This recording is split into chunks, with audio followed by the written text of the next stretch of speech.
ಏನು ಎಮರ್ಜೆನ್ಸಿ ತರಾತುರಿಲಿ ರಾತ್ರೋರಾತ್ರಿ ಡಿಕ್ಲೇರ್ ಮಾಡ್ತಾರೆ, ಜರ್ನಲಿಸ್ಟ್ನ ಒಳಗಡೆ ಹಾಕ್ತಾರೆ, ಜಯಪ್ರಕಾಶ್ ನಾರಾಯಣರವರು, ಚರಣ್ ಸಿಂಗ್ ಅವರು, ಮೊರಾರ್ಜಿ ದೇಸಾಯಿ ಅವರು, ಇವರೆಲ್ಲರನ್ನೂ ಕೂಡ ಒಳಗಡೆ ಹಾಕ್ತಾರೆ.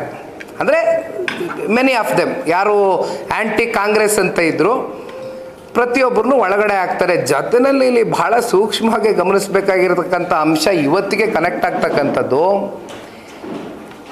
ನ್ಯೂಸ್ ಪೇಪರ್ಗಳು ಅವತ್ತು ಇದ್ದಂಥ ಕಾಲ. ಅವತ್ತೇನು ಎಲೆಕ್ಟ್ರಾನಿಕ್ ಮೀಡಿಯಾ ಇರಲಿಲ್ಲ, ಸೋಷಿಯಲ್ ಮೀಡಿಯಾ ಇರಲಿಲ್ಲ. ಆ ನ್ಯೂಸ್ ಪೇಪರ್ನಲ್ಲಿ ಯಾವ ಒಂದು ಸುದ್ದಿ ಪ್ರಕಟಣೆ ಆಗಬೇಕು ಅದರ ಸಂಪೂರ್ಣ ಸ್ಕ್ರೂಟ್ನಿ ಮಾಡ್ತಾ ಇದ್ದಂಥದ್ದು ಸರ್ಕಾರ. ಅದರ ಸಂಪೂರ್ಣ ಸ್ಕ್ರೂಟ್ನಿ ಅಂದರೆ ಇದನ್ನು ಹಾಕಬೇಕಾ ಬೇಡವಾ, ಇದು ಸರ್ಕಾರದ ವಿರುದ್ಧವಾಗಿದೆಯಾ ಇಲ್ವಾ, ಇದನ್ನು ಚೆಕ್ ಮಾಡಿ ಆ ಸ್ಕ್ರೂಟ್ನಿ ಮಾಡಿ ಹಾಕ್ತಾ ಇರ್ತಕ್ಕಂಥದ್ದು ಅಂದಿನ ಕಾಂಗ್ರೆಸ್ನ ಪಕ್ಷ. ಸೊ ಇದೆಲ್ಲ ನೋಡಿದಾಗ 1975ನ ಎಮರ್ಜೆನ್ಸಿ ಕಾಲ ತುಂಬ ಮಾತಾಡ್ತಾ ಹೋದರೆ ತುಂಬ ವಿಚಾರ ಇದೆ, ಸುಮ್ಮನೆ ಇಶ್ಯೂ ಡೈವರ್ಟ್ ಆಗೋದು ಬೇಡ. ಇದು ಬಹುಶಃ ಕಾಂಗ್ರೆಸ್ನ ಪಕ್ಷದ ಇತಿಹಾಸ ಮತ್ತೊಮ್ಮೆ ಇದು ಹೊಸ ಒಂದು ಅಧ್ಯಯನ ಅಂತಕ್ಕಂಥದ್ದು ನಾವೆಲ್ಲ ಭಾವಿಸ್ಬೇಕಾಗ್ತದೆ. ಈ ಬಿಲ್ಲನ್ನು ನೋಡಿದಾಗ ಎಮರ್ಜೆನ್ಸಿ 2.0 ಇವತ್ತು ಡಿಕ್ಲೇರ್ ಮಾಡ್ತಕ್ಕಂಥ ಒಂದು ಪರಿಸ್ಥಿತಿ ಈ ಬಿಲ್ ಮೂಲಕ ಈ ರಾಜ್ಯ ಸರ್ಕಾರ ಮಾಧ್ಯಮದವ್ರ ಮೇಲೆ, ಪ್ರತಿಪಕ್ಷದವ್ರ ಮೇಲೆ, ಯಾರೂ ಕೂಡ ಸರ್ಕಾರದ ವೈಫಲ್ಯತೆಗಳು ಅವರು ಎಡುವುದಂಥ ಸಂದರ್ಭದಲ್ಲಿ ಇವತ್ತು ಪತ್ರಿಕಾ ಮಾಧ್ಯಮ ಅಂತಕ್ಕಂಥದ್ದು ಅದು ನಮ್ಮ ಸಂವಿಧಾನದಲ್ಲಿ ಬಹಳ ಒಂದು ವಿಶೇಷವಾದಂಥ ಅಂಗ. ಇವತ್ತು ನಿಮ್ಮೆಲ್ಲರಿಗೂ ಅತ್ಯಂತ ಜವಾಬ್ದಾರಿ ಇದೆ, ಹೊಣೆಗಾರಿಕೆ ಇದೆ. ರಾಜ್ಯದಲ್ಲಿ ಸರ್ಕಾರಗಳು ಎಡುವುದಂಥ ಸಂದರ್ಭದಲ್ಲಿ ಅವ್ರಿಗೆ ನೀವು ತಿದ್ದತಕ್ಕಂಥ ಶಕ್ತಿ ನಿಮ್ಮಲ್ಲಿದೆ. ಆದರೆ ನಿಮ್ಮ ಶಕ್ತಿಯನ್ನು ಇವತ್ತು ಕಿತ್ಕೊಳ್ತಕ್ಕಂಥದ್ದು, ಹತ್ತಿಕ್ತಕ್ಕಂಥದ್ದು, ಜೊತೆಯಲ್ಲಿ ಪ್ರತಿಪಕ್ಷಗಳು ಕೂಡ ಇವತ್ತು ಏನೂ ಮಾತನಾಡಬಾರ್ದು.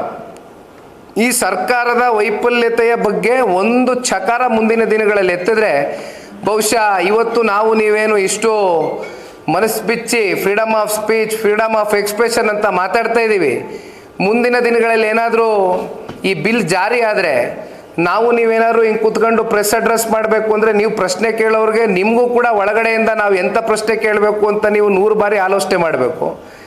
ನಾವು ಯಾವ ರೀತಿ ಉತ್ತರ ಕೊಡಬೇಕಪ್ಪ ಇದಕ್ಕೆ ಅಂತ ನಾವು 1000 ಬಾರಿ ಆಲೋಚನೆ ಮಾಡ್ತಕ್ಕಂಥ ಪರಿಸ್ಥಿತಿಯಲ್ಲಿ ನಮ್ಮನ್ನು ದೂಡ್ತಾರೆ ಸರ್ಕಾರ. ಅಂದರೆ ಅವ್ರಿಗೆ ಇಲ್ಲ ಈ ವ್ಯಕ್ತಿ ಸರ್ಕಾರದ ವಿರುದ್ಧವಾಗೋ ನಮಗೆ ಅಂದರೆ ಅದೇ ದ್ವೇಷ ಭಾಷಣ, ದ್ವೇಷ ಅಪರಾಧಿಗಳು ಅಂಥದ್ದು ಏನು ಮೆನ್ಷನ್ ಮಾಡ್ಕೊಂಡಿದ್ದಾರಲ್ಲ, ಅವ್ರಿಗೆ ಇಷ್ಟ ಇಲ್ಲದೆ ಇರ್ತಕ್ಕಂಥ ಅಂಶ ಯಾವುದಾದ್ರು ಇದ್ದರೆ ಬಹುಶಃ ನಾವು ಮಾತನಾಡಿದ್ರೆ ನಮ್ಮೆಲ್ರಿಗೂ ಕರ್ಕೊಂಡೋಗಿ ಒಂದು 4 ದಿನ ಒಳಗಡೆ ಕೂರಿಸ್ತಾರೇನೋ.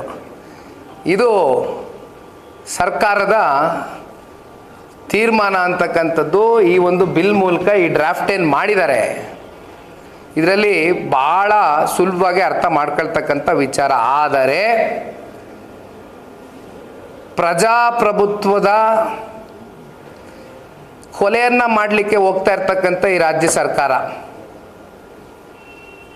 ನಾವು ಈ ರೀತಿ ಸುಮ್ಮನೆ ಕೂತ್ಕೊಳ್ಳಿಕ್ಕಾಗೋದಿಲ್ಲ. ಜನತಾದಳ ಪಕ್ಷ ಮತ್ತು ಭಾರತೀಯ ಜನತಾ ಪಾರ್ಟಿ ಇಬ್ಬರೂ ಕೂಡ ಇದನ್ನು ಸದನದ ಒಳಗಡೆ ವಿರೋಧಿಸ್ತೀವಿ, ಮೊದಲನೇ ವಿಚಾರ.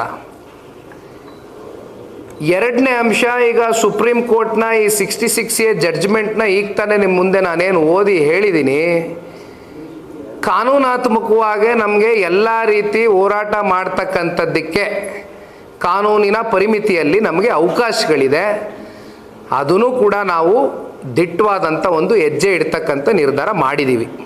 ಶಾಲೆಗಳಲ್ಲೇ ಓದಿದ್ದೀವಿ. ಆರ್ಟಿಕಲ್ 19 ನಾವೇನು ಎಲ್ಲರೂ ಹೋಗ್ಬಿಟ್ಟೇನು ಕಾನ್ಸ್ಟಿಟ್ಯೂಷನಲ್ ಬುಕ್ ಓದಿ ಅಂತ ನಾನು ಹೇಳ್ತಾ ಇಲ್ಲ.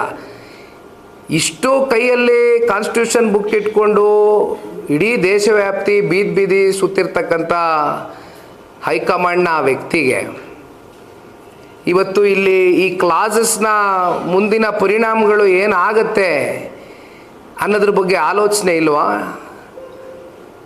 ಈ ವ್ಯಕ್ತಿ ಯಾರು ಈ ಡ್ರಾಫ್ಟನ್ನು ಮಾಡಿದ್ದಾರೆ ಈ ಬಿಲ್ಲಲ್ಲಿ, ಅವ್ರ ಗಮನಕ್ಕೆ ಬರ್ದಿರಾ ಈ ಡ್ರಾಫ್ಟ್ ಆಗೋಗಿದೆಯಾ? ಹಂಗಾದರೆ ಸಂವಿಧಾನಕ್ಕೆ ಇದೇ ಗೌರವ ಕೊಡ್ತಾ ಇರೋದ ಇವತ್ತು ಹೈಕಮಾಂಡ್ನ ಗಾಂಧಿ ಕುಟುಂಬದ ಕುಡಿ ಟೋಟಲ್ ರೆವಲ್ಯೂಷನ್ ತಗೊಂಡು ಬರ್ತಕ್ಕಂಥದ್ದಕ್ಕೆ ಕಾಂಗ್ರೆಸ್ನ ವಿರುದ್ಧವಾಗಿ ಹಲವಾರು ಜನ ನಾಯಕರುಗಳು ದಿಟ್ಟವಾದಂಥ ಹೋರಾಟವನ್ನು ಚಳುವಳಿಯನ್ನು ಏನು ಎತ್ಕೊಂಡ್ರು ಕೈಗೆ, ಅದೇ ರೀತಿ ಬಹುಶಃ ನಾವು ನೀವೆಲ್ಲರೂ ಸೇರಿ ಇವತ್ತು ಈ ರಾಜ್ಯ ಸರ್ಕಾರದ ವಿರುದ್ಧವಾಗಿ ಎತ್ಕೊಳ್ತಕ್ಕಂಥ ಒಂದು ದಿನಗಳು ಬಂದುಬಿಟ್ಟಿದೆ ಅಂತಕ್ಕಂಥದ್ದು ನನ್ನ ಒಂದು ಅನಿಸಿಕೆ.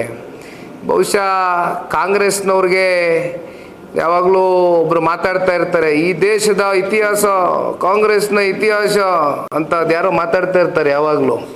ಅವರು ಇತಿಹಾಸ ಅರ್ಥಕೊಂಡ್ರೆ ಏನು ಎಮರ್ಜೆನ್ಸಿ 1975 ಆದ ನಂತರ ಎಲ್ಲರನ್ನೂ ಹೋಲ್ಸೇಲಾಗಿ ಜೈಲಲ್ಲಿ ಹಾಕಿದ್ರು, ಜರ್ನಲಿಸ್ಟ್ಗಳಿಂದ ಹಿಡಿದು ಪೊಲಿಟಿಕಲ್ ಪಾರ್ಟೀಸ್ ನಾಯಕರಿಂದ ಹಿಡಿದು.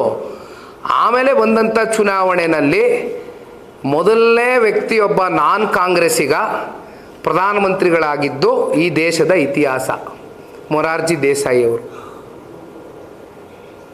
ಅದೇ ರೀತಿ ಇವತ್ತೇನು ಈ ಕಾಂಗ್ರೆಸ್ಸು ಈ ಬಿಲ್ಲನ್ನು ಜಾರಿಗೆ ತಗೊಂಡು ಬರಬೇಕು, ಪತ್ರಿಕಾ ನಮ್ಮ ಎಲ್ಲ ಮಾಧ್ಯಮ ರಂಗದ ಸ್ನೇಹಿತರುಗಳನ್ನ ಕೈ ಕಟ್ಟೆ ಹಾಕಬೇಕು, ಪ್ರತಿಪಕ್ಷಗಳ ಕೈ ಕಟ್ಟೆ ಹಾಕಬೇಕು, ಯಾರೂ ಏನೂ ಚರ್ಚೆ ಮಾಡಬಾರ್ದು, ಸರ್ವಾಧಿಕಾರಿ ಮನಸ್ಥಿತಿಯನ್ನು ಇಟ್ಕೊಂಡು ಇವತ್ತು ಈ ರಾಜ್ಯ ಸರ್ಕಾರ ಕೆಲವೊಂದಷ್ಟು ನಡೆಗಳನ್ನೇ ನೀಡ್ತಾ ಇದ್ದಾರೆ. ಬಹುಶಃ ಅವರ ಪತನದ ದಿನಗಳು ಬಹಳ ದೂರ ಇಲ್ಲ ಅಂತಕ್ಕಂಥದ್ದು ಈ ಸಂದರ್ಭದಲ್ಲಿ ನಾನು ಹೇಳಬೇಕಾಗ್ತದೆ.